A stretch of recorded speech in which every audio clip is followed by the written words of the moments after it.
A Nightmare on Elm Street 3, The Dream Warriors, the novelization. Chapter 9. It had been a very long week for Dr. Madalena. First, Kristen Parker tried to kill herself. Then that strange Thompson girl came around and started stirring up trouble. Those nice children, Philip and Jennifer, had their dreadful accidents, and that awful Kincaid became even more abusive than usual. And just when things seemed about as bad as they could get, the entire lot of them disappear, and Neil Guinness swears that he saw them vanish in front of his eyes. And now Dr. Guinness himself was missing. Dr. Madalena had worked long and hard to establish herself and her hospital in the community, and she wasn't about to see all of her hard work go down the drain just because Neil Guinness had the hots for some little tramp like Nancy Thompson. Still, if Guinness and the kids didn't show up soon, she would have no choice but to call in the police. As much as she wanted to avoid a scandal, Dr. Madalena almost hoped that Neil Guinness would turn out to be responsible for all of this, so she could have the distinct personal pleasure of sending his highly respected ass to jail. And as she savored that thought, a square hole in space suddenly opened up in the middle of the room, and Neil, Nancy, and Kristen tumbled through. "Where's Kincaid?" asked Nancy, ignoring the flustered Dr. Madalena. "Help me!" They all turned to see Kincaid stuck exactly halfway through the square. One half of his body in the hospital, and the other half back at Kristen's house. "He's coming!" the boys shouted. "Get me out of here, please!" "Come on!" yelled Nancy. Neil and Kristen joined her in pulling on Kincaid's arm and leg. "You too!" ordered Nancy, turning to Dr. Madalena. The older woman hesitated for just a moment, and then joined the others. "He's got my leg! He's got my leg!" screamed Kincaid, twitching wildly. Do something, please!" "Concentrate, Kristen," gasped Nancy. "Pull him in." "I'm trying," said Kristen. "It's just not working."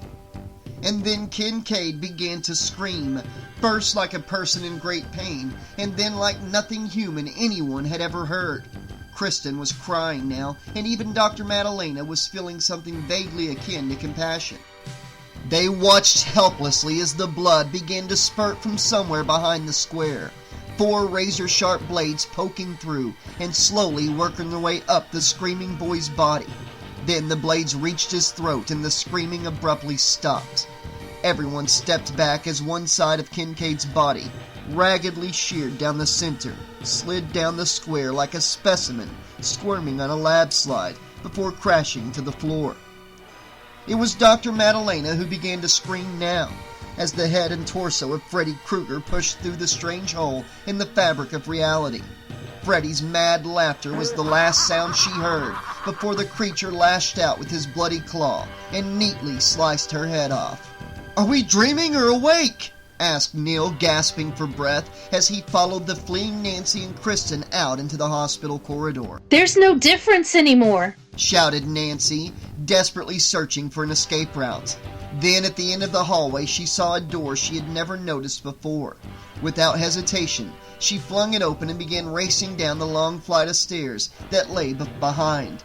The others followed, running as fast as they could, Freddy's claws scraping horribly along the metal railing a few steps behind them. After what seemed like hours of endless running, the breathless warriors arrived at a weathered wooden door. Nancy opened the door and pushed Neil and Kristen inside.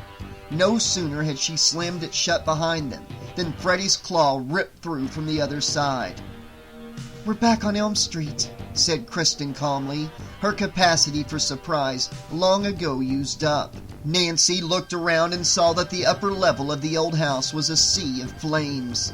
She turned back to the door just as Freddy burst through. Suddenly Neil stepped forward, bravely positioning himself between Freddy and the girls. The brilliant young Dr. Guinness had a plan. "Get out of here!" he shouted to the surprised-looking creature. "This is my dream, you ugly son of a bitch! Nobody comes in here without my permission! Understand? Nobody!" Freddy stopped and stared at Neil in amazement. "You're crazier than I am," he said, lashing out with his left arm and flicking Neil aside like a pesky mosquito. Neil crashed into the opposite wall and lay unconscious on the floor. "And now, my darlings," said Freddy, grinning wickedly at the girls as he beckoned to them with his glistening talons. Nancy and Kristen looked around and saw no way out. Call shoot, whispered Nancy. Kristen gave her a puzzled look and then closed her eyes. Nancy turned around and saw the open coal chute appear on the wall behind them. Without hesitating, she grabbed the younger girl's hand and pulled her through. The chute twisted and wound in the darkness as the two girls plummeted downward, landing at last on a pile of filthy rags. Even before she opened her eyes, Nancy felt the steamy air and heard the relentless pounding of the machinery. We're in his boiler room, she said. This is where all the killing began. And this is where it will end, she added to herself. Suddenly, Freddy popped out from behind the surging furnace. "Welcome home, Nancy," he said. Grabbing a large pipe wrench, Kristen unhesitantly stepped between Freddy and her friend. Freddy just laughed and knocked the heavy tool out of her hand with the swipe of his gloved fist. He took a step forward and licked his blackened lips as if better to savor his long-awaited triumph. And then Nancy remembered a lesson she had learned long ago. We're doing this all wrong, she said, turning to Kristen with a slight smile on her face. You can't fight a demon with fear and anger. "Shut up," said Freddy, glaring furiously at Nancy. Kruger feeds on hatred. She continued. He always has. It's the terror he creates, and all of us, that's let him live as long as he has. "I'm warning you, bitch! Stop it now!" said the creature, as Nancy turned her puzzled friend 180 degrees. "What are you doing?" asked Kristen. The only way to fight a monster like Freddy is to turn your back on him. Freddy backed off, a look of genuine fear on his twisted features as Nancy began to chant. Freddy is nothing. Freddy is nothing. Black smoke began to rise from Freddy's charred flesh as Kristen picked up the chant. "Freddy is nothing. Freddy is nothing. Freddy is nothing." He stood paralyzed in one spot as the girls began to adapt their short refrain to a simple childlike tune. Nancy began to smile, almost relaxing as she started to wonder what all the fuss had been about in the first place. And then, with a cry of anguish, Kruger burst into flames, running aimlessly around the vast room as the girls ducked for cover behind a massive boiler. Kristen peeked out and saw nothing. "Is he?" I don't know, said Nancy. She stepped out and looked around. On the floor was a single glistening steel blade. She picked it up and grabbed it tightly in her clenched fist. "Nancy!" called a tired male voice. Nancy looked into the darkness and saw... Neil! Nancy ran toward the man in the mist. She wanted so much to believe that the nightmare was over at last. The man extended his arms and Nancy moved closer. It would be so wonderful if it were true, if this man who looked and sounded and acted like her beloved Neil were really who he claimed to be. If only wishes could come true. Nancy waited until she was in the man's arms and then plunged the steel blade deep into his chest. Die, you son of a bitch! Said Nancy, pulling off Freddy's mask as he swept upward with his carefully concealed glove, trying to pull away even as Nancy tightened her death's grip, twisting the creature's own blade deeper and deeper into his heart. "No! You bitch!" And then she felt his blades enter her chest, and she knew that only a few moments were left for her to do what needed to be done. Ignoring her own terrible pain, Nancy pulled the blades out of her chest and wrenched the dreadful glove off Freddy's burnt and withered hand. With a cry of triumph, she tossed the bloody weapon to Kristen. Without a moment's hesitation, Kristen slipped the glove onto her own right hand. Immediately she felt a power unlike anything she had known before. With a scream of rage, she rushed at the demon of her nightmares and slashed his throat from ear to ear with his own razor-sharp blades. "Double!" And then, to be sure, Kristen pulled off the glove and plunged the blades directly into the creature's merciless heart. Freddy screamed and collapsed to the floor. his image seeming to flicker on and off like the picture of a poorly tuned television. Kristen freed Nancy from the demon's embrace and pulled her away from the rapidly fading creature. He's dying, whispered Nancy. Kristen cradled her in her arms. His house is burning, and his energy is almost gone. The nightmare is over. Don't talk, said Kristen, holding her tighter. She could hardly see Freddie now as she peered into the darkness. Nancy pulled her closer and whispered one last request in her ear. Don't worry, said Kristen, nodding her head in agreement as tears filled her eyes. I won't let you die. I'm gonna dream you into a beautiful dream forever. Both girls closed their eyes.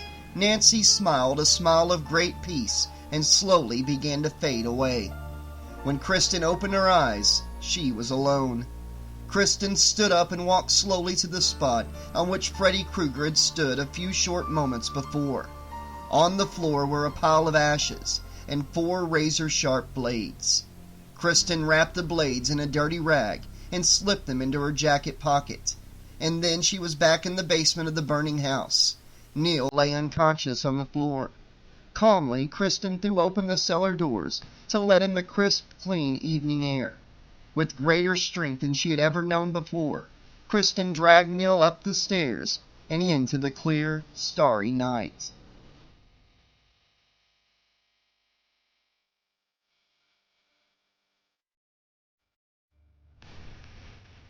Chapter 10. Spring came early the following year. The epidemic of teenage suicides had come to an abrupt halt, and many people naively credited the change in climate with having contributed to the sudden upswing in the spirit of the local young people. The new staff at Weston Hills kept silent, pleased by the turn of events but unwilling to put forth any theory of their own. Neil Guinness and Kristen Parker, meeting together for the first time in many months, carefully avoided the subject as well. I'm glad everything worked out for you, said Neil, sitting across from Kristen at his dining room table. I think New York was just what I needed, the girl replied. So many people I never have to feel alone. Besides, I really need to get away for a while after. She hesitated, still not ready to put into words the unbelievable events of the previous year. Well, I needed to get away after what happened, she concluded. I know what you mean, said Neil, who had not seen any patients since the day Nancy died. He had tried writing a paper on the long chain of events that had led to her death, but he knew even before he began that no reputable journal would ever publish A Nightmare on Elm Street. Perhaps it's better that way, he thought. Perhaps the world was not yet ready for the true story of Freddy Krueger. There was a long pause in the conversation, and then Kristen asked the question she had been waiting all evening to ask. Do you two still see each other? Neil reddened slightly and smiled. I've been meaning to thank you for that, he said. As a matter of fact, I'm seeing her tonight. Say hi for me, okay? Said Kristen as she rose to leave. I'll do that, said Neil, now more eager than ever to get to sleep and meet once again with the girl of his dreams. Kristen was walking toward the front door when she noticed the model house on Neil's mantel. They were going to throw it out, he explained with a shrug. I decided to save it as sort of a souvenir. Kristen studied the model for just a moment and then turned away with a grim smile. Well, good night, she said, kissing Neil on the cheek as the two surviving dream warriors fondly embraced. Good night, Kristen. I hope you'll visit again soon. I will, she said. Sweet dreams. Thanks. Thanks to you, he said. He watched her walk down the porch steps and then close the door behind her. Alone again. He turned off the downstairs light and climbed the stairs to the bedroom. Soon Neil would be fast asleep, expecting momentarily to step into Nancy's warm and loving embrace. He never noticed the light blinking on in the window of the tiny house on the mantel, or heard the faint scraping of steel against steel in the miniature boiler room below.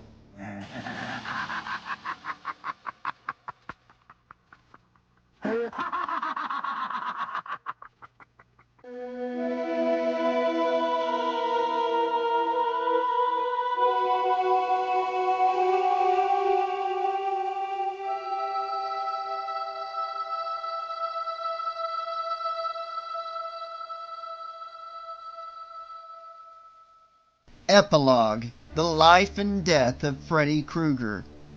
Freddy Krueger was born amidst a raging fire in the old insane asylum on Elm Street, the bastard son of a beautiful young schizophrenic who died alone and unattended in the agony of childbirth. In later years, Freddy would distinctly remember his mother's screams of pain as the first sounds he ever heard. Raised from infancy by a succession of axe murderers, rapists, and arsonists, young Freddy was adopted at an early age by a lonely old pimp who hoped that the strange-looking boy might someday make himself useful by luring curious drunks into the filthy alley in which his disease-ridden whores earned their meager pay. Whenever the old man would catch his adopted son enjoying the services of one of his employees, he would express his displeasure by beating the boy almost to the point of unconsciousness with the razor strop. It did not take young Freddy long to begin associating sexual pleasure with the infliction of pain.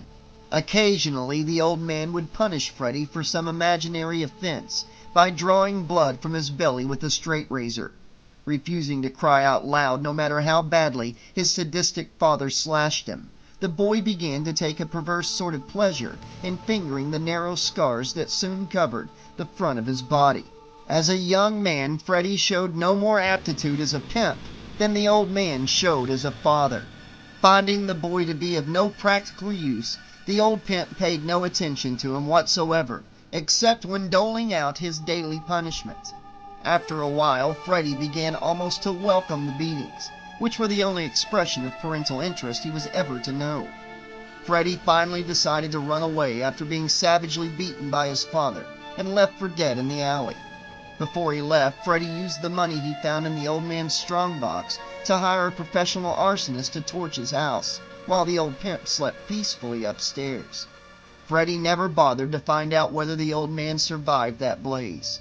With no formal schooling and no particular skills or aptitudes, Freddy wandered from town to town doing odd jobs and getting into trouble with the law.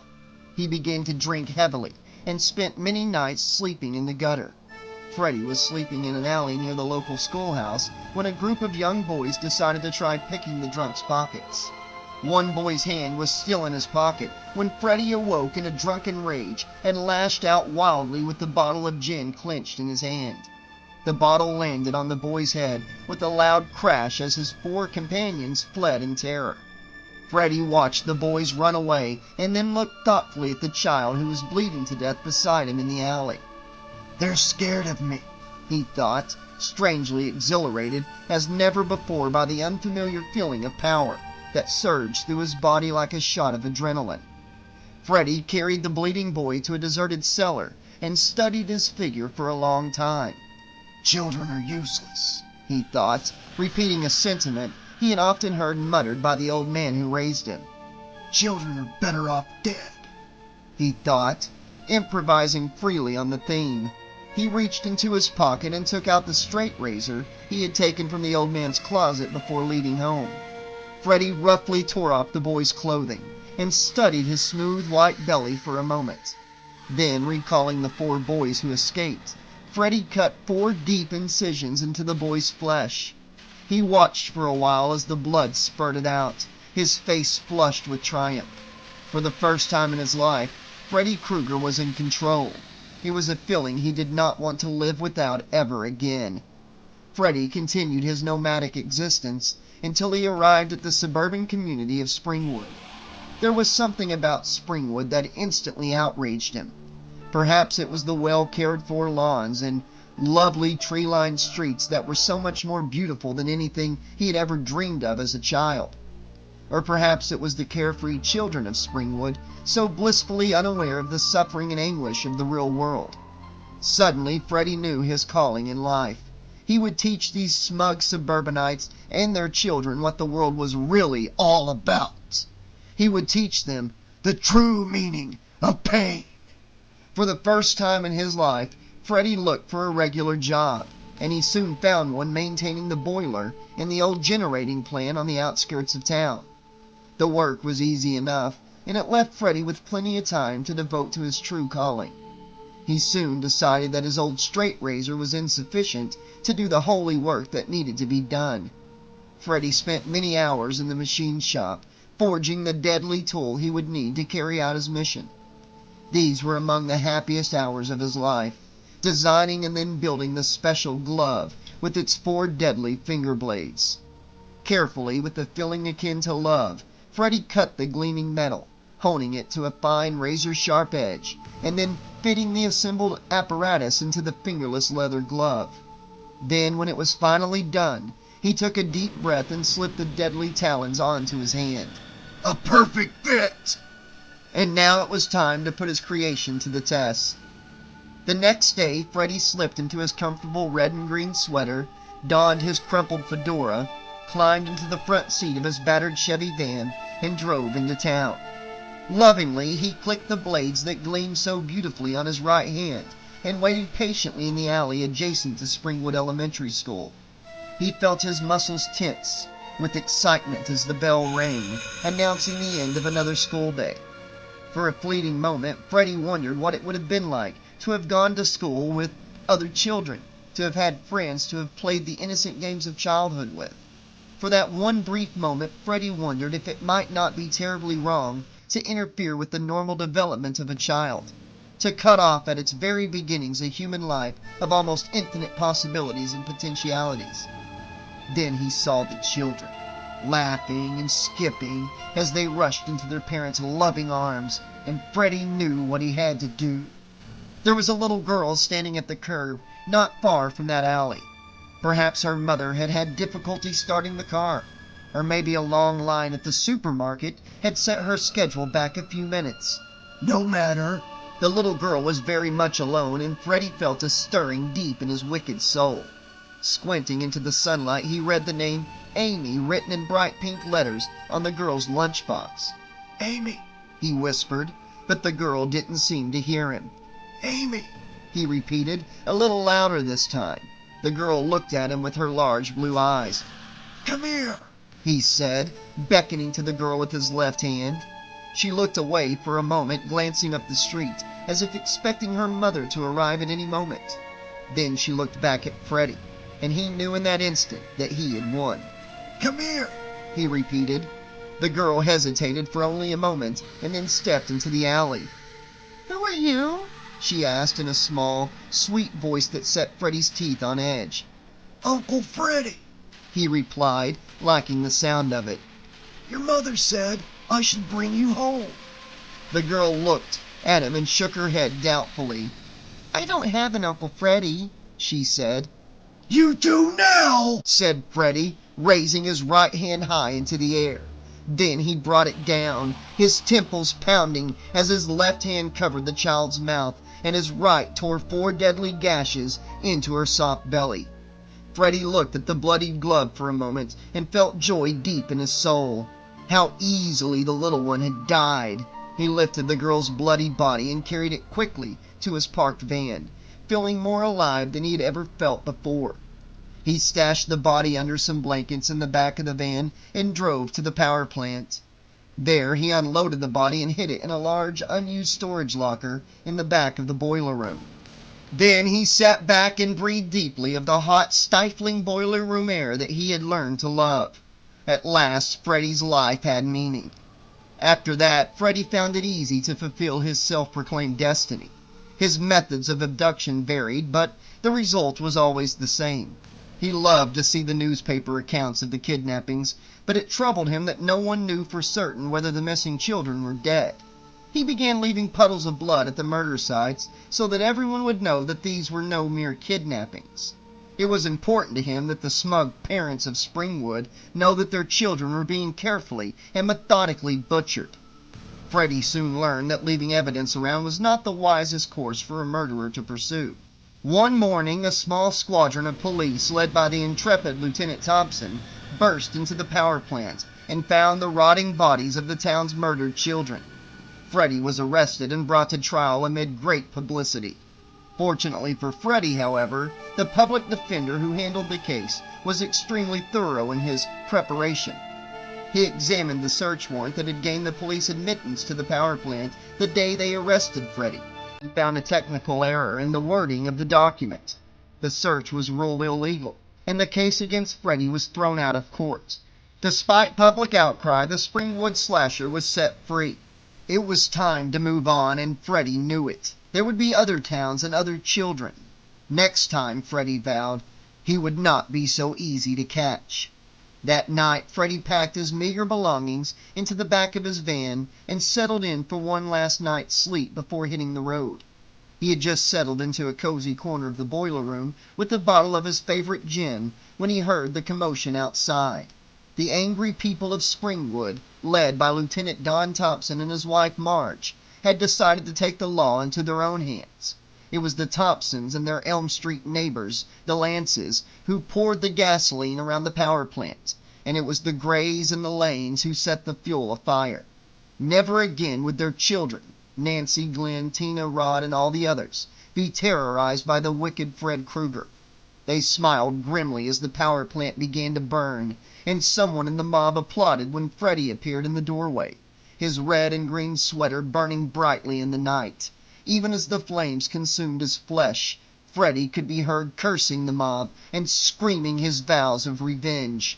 Then, with one last cry of agony, the burning figure turned from the crowd and raced madly into the very flames that were devouring him. The body was never found. "Guess we've seen the last of Fred Krueger," said Marge Thompson that night, breathing a deep sigh of relief as she examined Freddy's blood-caked fingerknives with a mixture of disgust and ill-concealed fascination. But Marge was wrong. Freddy would be back, and the nightmare was just about to begin.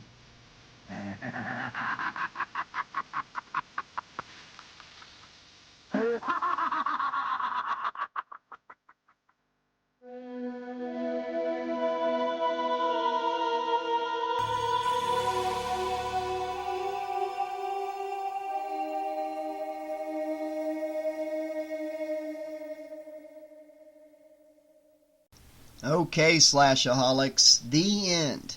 This has been A Nightmare on Elm Street 3, The Dream Warriors, the novelization by Jeffrey Cooper. Gotta say, going into this, I had heard it was a bit different. I didn't realize it was completely different than the movie, but that's okay. It's not. I've heard it's not exactly the same as Wes Craven's original script, but it's kind of like a amalgam of the original script and the script that ended up being the movie that we all know and love, The Dream Warriors. Usually these novelizations have a few little differences here and there, but it was kind of cool to get a totally alternate universe type feel for the Dream Warriors story with this novelization. I really enjoyed it. I really did. I was let down a few times, kind of like with the whole Phil scene. We didn't have the whole puppet thing happen. That was a disappointment. But the deaths that we did get, other than his, which was kind of, he just got thrown out into traffic. The other ones in the dreamscapes and the dream worlds and everything, I thought they were very vivid, very terrifying. The kills were pretty brutal for this short book. And thankfully, Dr. Madalena got her head cut clean the fuck off. I had to stop recording for a second when that happened and jump for joy because if you'd been listening to the playlist version of this book where I do a chapter per upload, I kept saying, I hope she gets hers in my end upload review of the chapters. And she sure enough did. She lost her head over the whole deal. And I was happy for that. I did enjoy Neil's little confrontation with Freddy towards the end of the book, where Freddy just like knocks him out of the way. He's all like, "You're crazier than I am." I love that part. I really thought it was cool that Nancy dug back into the climax of the original movie with the whole turning her back to Freddy. I guess Freddy was just playing possum, though, because he came back as Neil shortly after.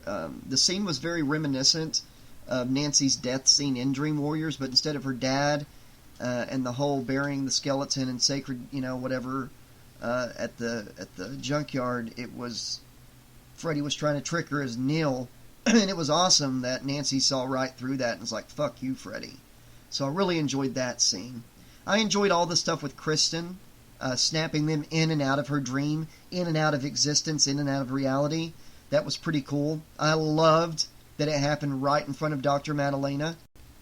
I love the character of Laredo. I know they changed his name from the movie, but it was basically the same character, the Dungeons and Dragons guy.